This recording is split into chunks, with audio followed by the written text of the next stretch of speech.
sudah bersihkan ruangan atau belum? Sudah. Nah, Ibu minta anak Ridwan meminta doa dulu. Silakan. Oke, baik Ibu dan teman-teman, sebelum kita memulai pelajaran hari ini, mari kita berdoa. Izinkan saya video ini menurut kepercayaan saya. Berdoa mulai. Berdoa selesai. Sebelum kita masuk pada materi kita hari ini, Ibu mau tahu kondisi atau keadaan kalian saat ini.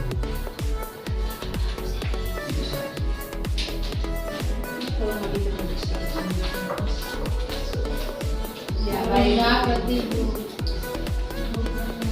Sudah? Sudah Ibu, sudah. Mulai kumpulkan.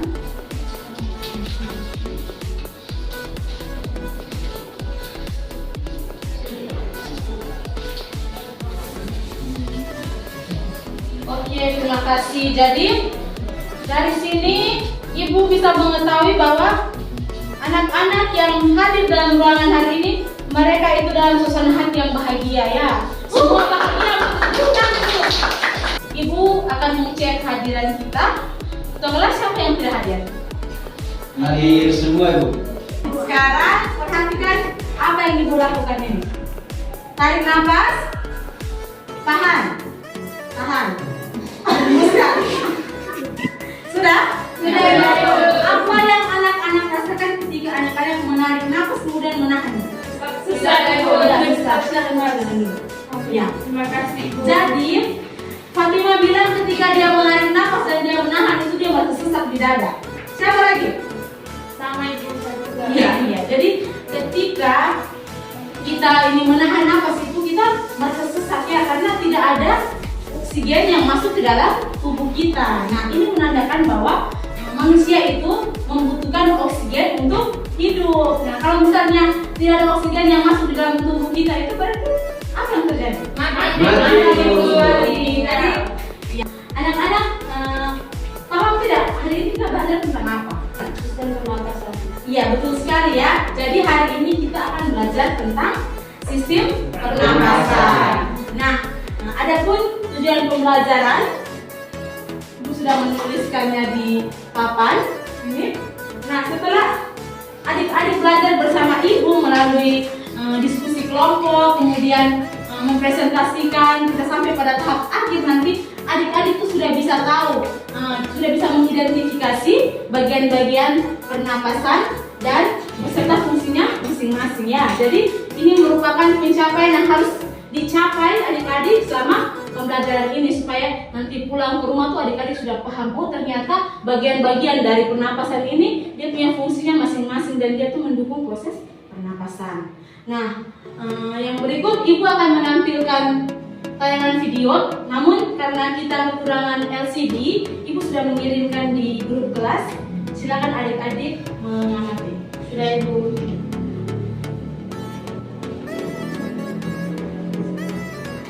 Ya, waktunya selesai. Terkait dengan tayangan video yang Ibu sudah berikan, kira-kira apa yang adik-adik temukan, apa yang adik-adik dapatkan dari tayangan video tersebut? Atau mungkin ada pertanyaan-pertanyaan apa sih yang mungkin ketika adik-adik menonton video itu? Silakan. Yang lalu ajukan tangan. Ya, silakan Rustin. Pertanyaan saya, apa saja organ tubuh yang berperan dalam proses pernapasan?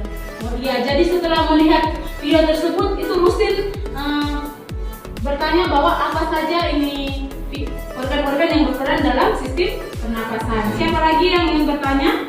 Silakan Lia. Baik Ibu, kalau menurut saya setelah menonton ini video yang Ibu bagikan ini ada terjadi pernapasan begitu. Jadi ada partikel yang masuk dan ada partikel yang keluar. Oke, kemudian terima kasih ya. Katie silakan. Apa yang terjadi, Bu? Nah, untuk mengetahui ini kalian akan berdiskusi dalam kelompok untuk mencari tahu jawaban-jawaban terkait dengan apa yang telah adik-adik ini rumuskan pada ini materi video tayangan ini. Sekarang bentuk dalam kelompok, 3 kelompok seperti biasa kelompoknya yang dari minggu kemarin yang sudah diberikan. Ini kalau membagikan data PDF, anak dapat berdiskusi dalam kelompok untuk mengerjakan data ini. Ya tadi sedang RPP itu ada muat 77. Di situ anak-anak menyimak video yang tadi sudah dibelinya. Kemudian dari video tersebut kira-kira akan memberikan pelajaran tentang apa, rumus RPP seperti apa. Baru kita lanjut ke tahap berikutnya. Silakan.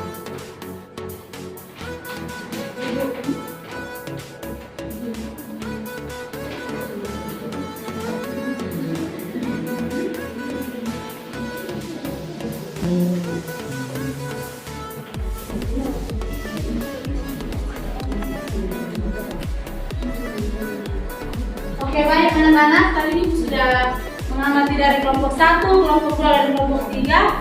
Semuanya sudah sampai pada tahap ketiga, yaitu mengkaji lewat literatur ya. Nah, sekarang Ibu minta kalian untuk mempresentasikan apa yang telah kalian diskusikan terkait dengan video atau yang ada pada PKPD tersebut.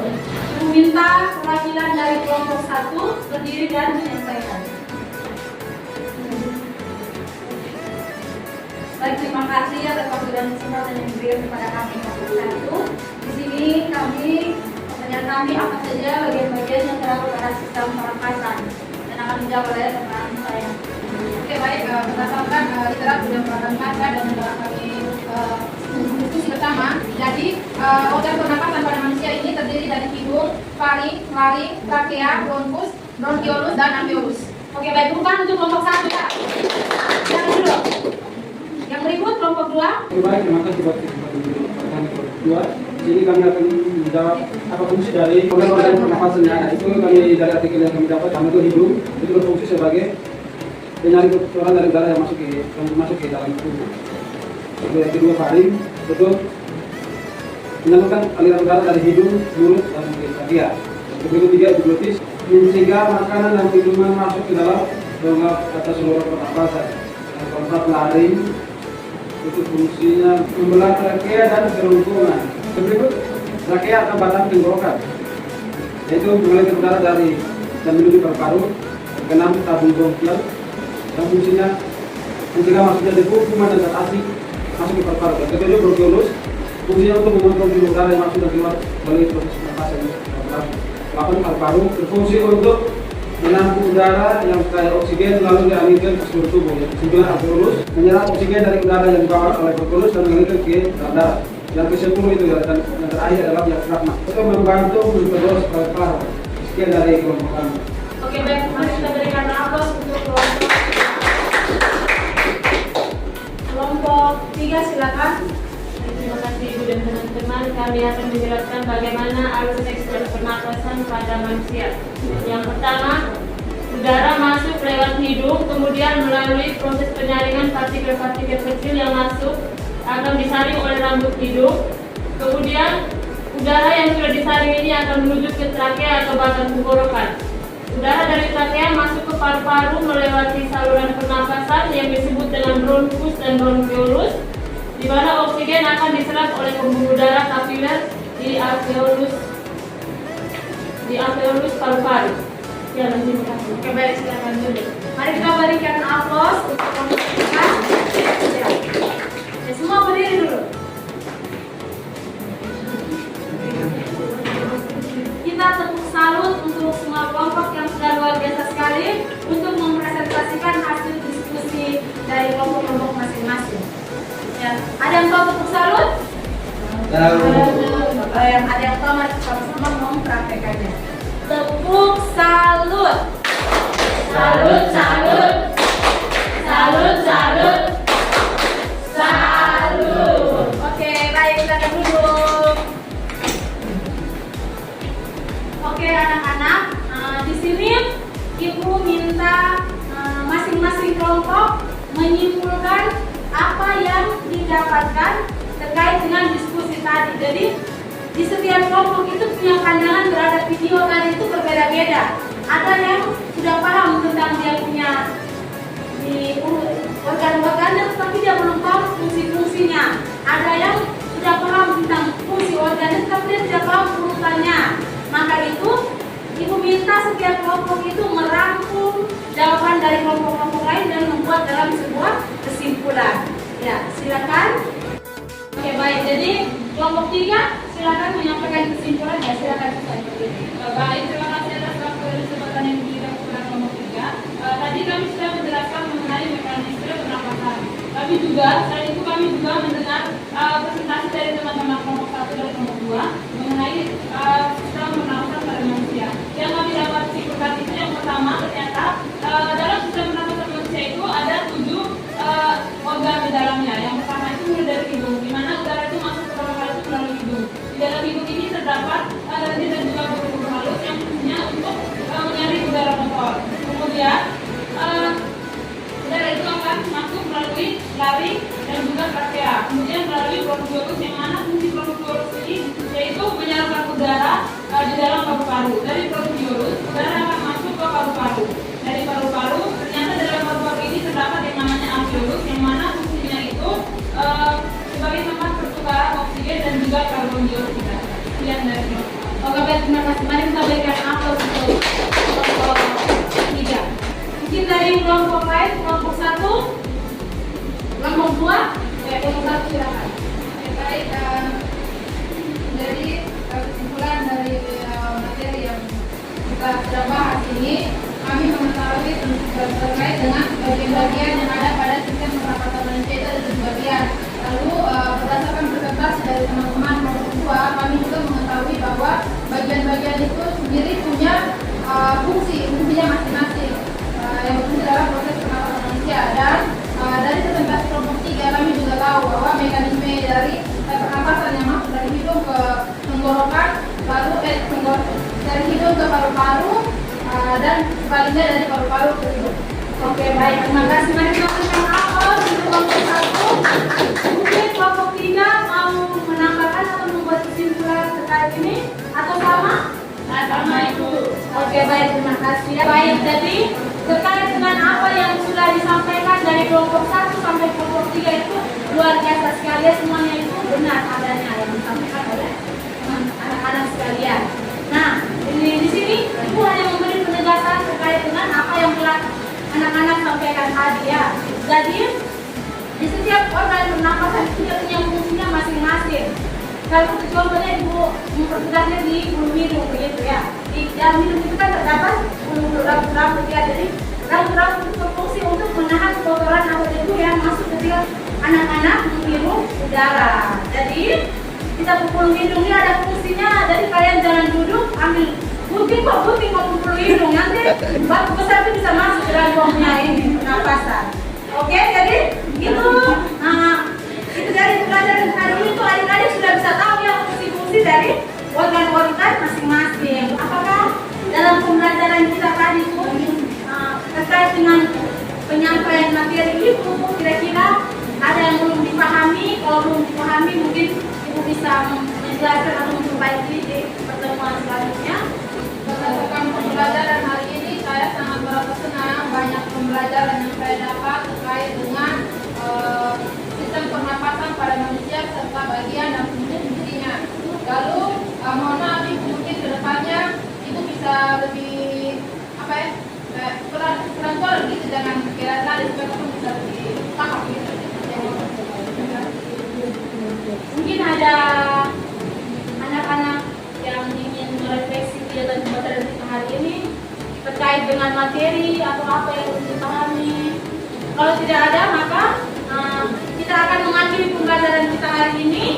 Ibu minta Susana Juwita meminta dalam doa. Berdoa dimulai.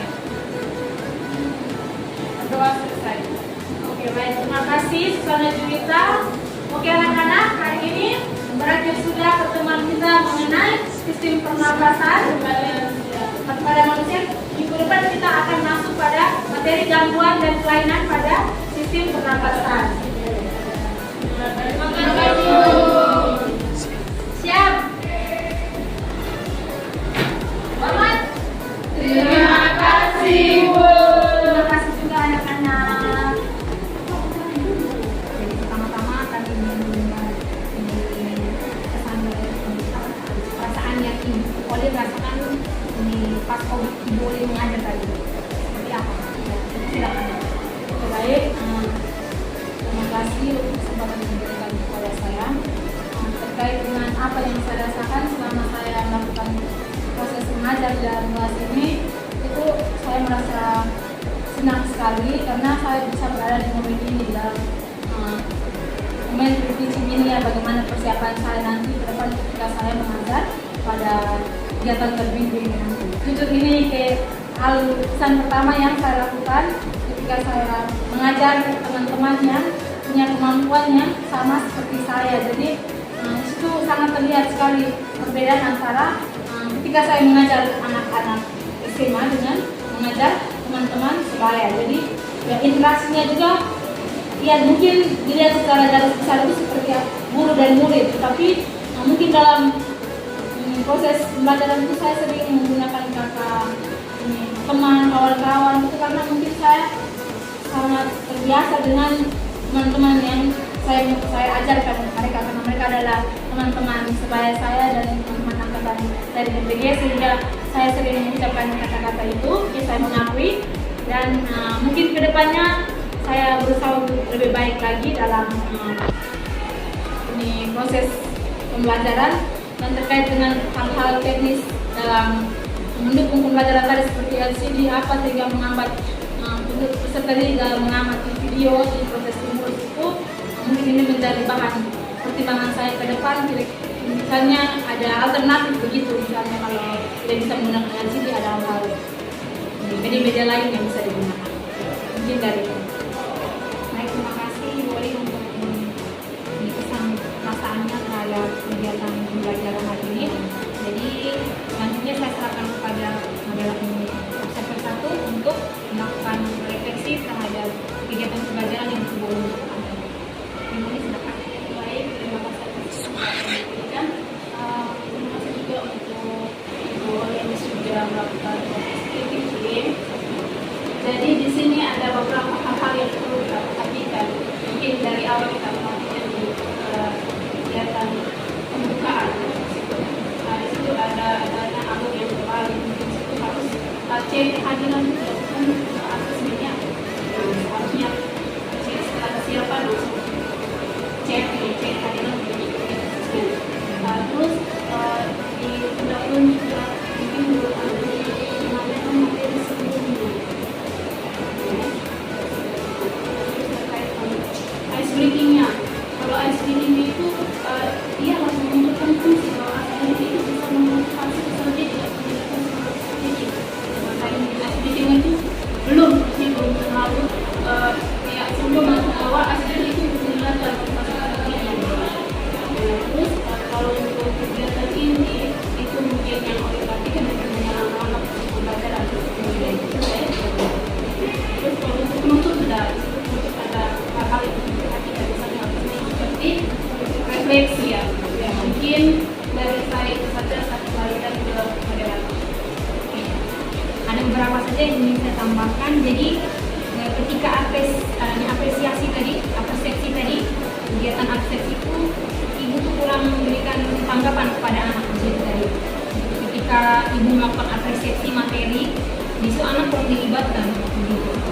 Terus di bagian pembelajarannya, kalau yang lain tadi sudah ibu dijelaskan, jadi saya langsung ke kegiatan pembelajaran. Kalau di kegiatan pembelajaran tadi di stimulasi pertanyaan ini kurang dimunculkan, gitu. Karena mungkin terus di bagian ini problem statementnya, ini tahap sintaksnya problem statement, pengumpulan data dan penelitian kesimpulan sudah sangat-sangat terlihat tadi. Terus hanya di situ yang penguatan konten dan refleksi tadi kan digabung gitu. Kegiatan itu digabung. Jadi tidak masalah, tapi kedepannya itu harus dipisah. Karena nanti akan menimbulkan sesuatu yang tidak sinkron dengan kegiatan pembelajaran gitu. Terus di ini terakhir, kegiatan kode ajar itu kurang dimunculkan. Terus yang berikutnya tidak ada penyampaian materi yang akan dilakukan begitu. Materi selanjutnya yang akan dipelajari begitu. Itu yang tidak disampaikan dari terakhir. Belajar tentang gangguan ekonomi. Berarti saya kurang mendengar berada pada situ. Ya. Hanya tadi tidak ada istilahnya apa? Tes begitu. Di situ tidak ada tadi tes setelah melakukan pembelajaran tadi ya. Jadi kalau dari saya melakukan asesmen ya ketika di akhir tidak akhir ini. Waktu Pembelajaran dan sampai pada pembelajaran ya. pertemuan kali berikut baru kami melakukan tes. Oh iya. Oke. Baik, saya terima Ibu Olin. Terima kasih Ibu Olin untuk kesempatan yang diberikan. Semoga hari ini bermanfaat untuk selanjutnya. Terima kasih.